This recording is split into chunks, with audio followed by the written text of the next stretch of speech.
भाषा किसे कहते हैं और भाषा क्या होता है, भाषा की परिभाषा क्या है, इसको समझते हैं।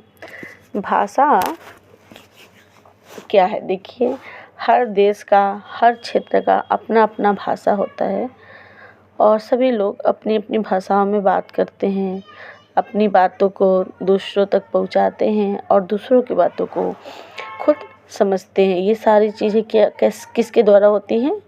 भाषा के माध्यम से होती हैं। तो भाषा को ऐसे कहें कि अपने भावों, अपने विचारों और अपने मन की बातों को हम दूसरों तक पहुंचाते हैं भाषा के द्वारा। तो भाषा एक ऐसा साधन है जिसके द्वारा हम अपनी बातों को दूसरों तक पहुंचाते हैं और दूसरों की बातों को समझते हैं। हिंदी भाषा क्या है? हिंदी भाषा के बारे में जानते हैं। भाषाएं तो कई तरह की होती हैं, जैसे हिंदी, संस्कृत, अंग्रेजी, अरबी और बहुत सारी भाषाएं हैं, लेकिन हिंदी भाषा के बारे में हम देखते हैं। हिंदी मूलतः आर्य परिवार की भाषा है। हिंदी मूलतः आर्य परिवार की भाषा है।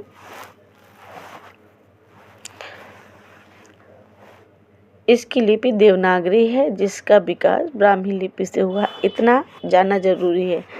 इसकी लिपि के बारे में जानिए और ये आर्य परिवार की भाषा है, इतना ही बस। और फिर उसके बाद देखते हैं वर्ड। वर्ड क्या है, ये ज़रूरी है जानना।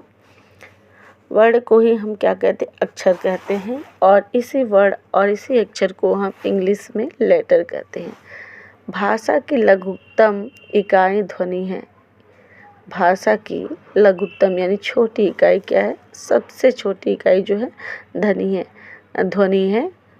और भाषा की शुरुआत भी यहीं से होती है। ध्वनि को लिखित रूप में वर्ड द्वारा प्रकट किया जाता है। वर्ड शब्दों का प्रयोग ध्वनि और ध्वनि चिन्ह के लिए किया जाता है। इस प्रकार वर्ड भाषा के मौखिक और लिखित दोनों रूपों के प्रतीक के रूप में प्रयोग किया जाता है। इसे अक्षर भी कहा जाता है। देखिए, वर्ड क्या है? वर्ड जो है भाषा की सबसे छोटी इकाई है, जिसको विभाजित नहीं किया जा सकता, जिसका कोई टुकड़ा नहीं किया जा सकता। भाषा की सबसे छोटी इकाई होती है। जैसे अ से लेके अ तक, अ आ इ ई, ये सब क्या है? सब वर्ड हैं। क ख ग घ, ये सब क्या है? वर्ड हैं। इसका कोई टुकड़ा नहीं किया जा सकता है। देखिए, अब वर्णमाला देखते हैं। वर्णमाला किसे कहते हैं? किसी भाषा के मूल ध्वनियों के व्यवस्थित समूह को वर्णमाला कहते हैं। वर्णमाला का विकास अपभ्रंश भाषा से हुआ। वर्णों के समूह को वर्णमाला कहते हैं। हिंदी वर्णमाला में कुल वर्णों की संख्या 52 होती है। वर्णमाला क्या है? शॉर्टकट में हम इसको देखेंगे तो वर्णमाला उसके पहले हमने ऊपर पढ़ा कि वर्ण क्या होता है।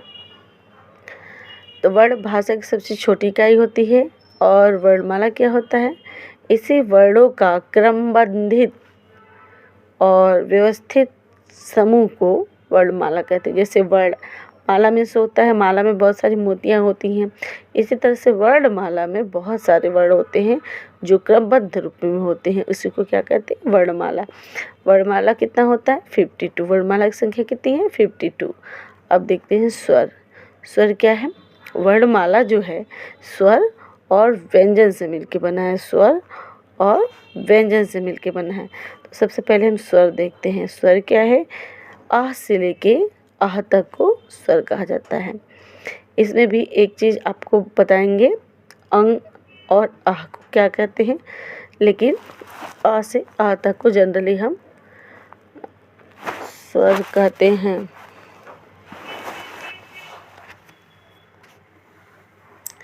वे वर्ण जिनके उच्चारण के लिए किसी अन्य वर्ण की आवश्यकता होती है वह स्वर कहलाते हैं। उच्चारण की दृष्टि से स्वरों की संख्या 11 होती है। यहाँ पर ये बता दें कि अंग और अ को जोड़ने पे कुल स्वर 13 होते हैं, मगर सिर्फ स्वर पूछा जाता है तो 11 बताया जाता है।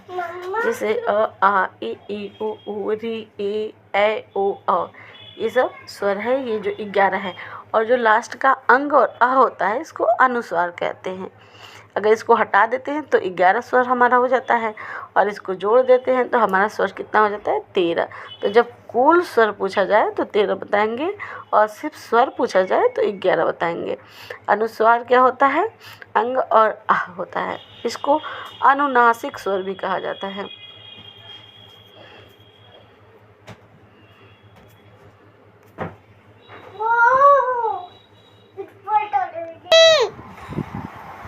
मारेंगे ना किसी को। बहुत बदतमीज है।